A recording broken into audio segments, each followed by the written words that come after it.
I'm honored and very happy to be invited, and meeting all the people here has been just a pleasure. Everyone here, nobody here is a nobody. Everyone that's come here is a somebody or a new leader for tomorrow. I'm a member of the Emirates Businesswomen Council, and I was always very active as a child in doing positive in our society.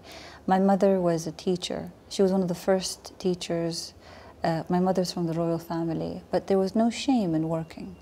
It was actually, she took pride in it, and she was one of the first principals of high schools, of schools and high schools in the Emirates, and she was awarded this year.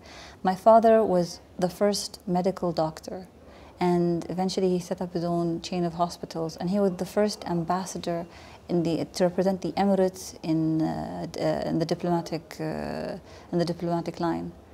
And I'm very proud to have come from this family, because they were very eager to learn. They were very eager to grow, and they helped each other grow. Both my father and mother, they were codependent on each other when they were studying, when they were working, because I mean, the world is not just run by men, or neither is it completely run by women. I mean, I have brothers, and I have fathers, and I have sons.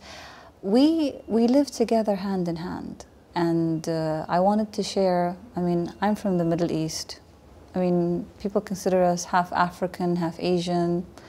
We're both. We're both Asian and African at the same time. I wanted to share our own experience, how people usually know, what people know about the Middle East. It's just an oil-rich country, but they don't know that back in the day, I mean, people think that women have been basically mistreated in the past and today. Well, wake up and smell the coffee. Back in the day, women were running the business back home. Back in the day, when the men in the family, they would take 3-6 months trips on the boat to go fishing and collecting the pearls and then selling them in Iran, in Iraq, in Kuwait, in Bahrain, in India, in Oman, in Madagascar, and the different states, and then they would come back. Who would be the one holding the baby? Who would be the pillar of the house? The mother, the female.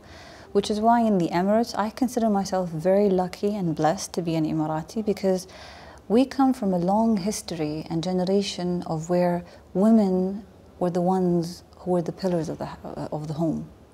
And I had mentioned earlier during my speech how if you educate a man, you educate an individual, and when you educate a woman, you educate a family and a nation and a village I mean, the whole society is educated, because the mother gives back, I mean, the wife gives back to her husband, gives back to her daughter and her son, and even the people that they're affiliated with.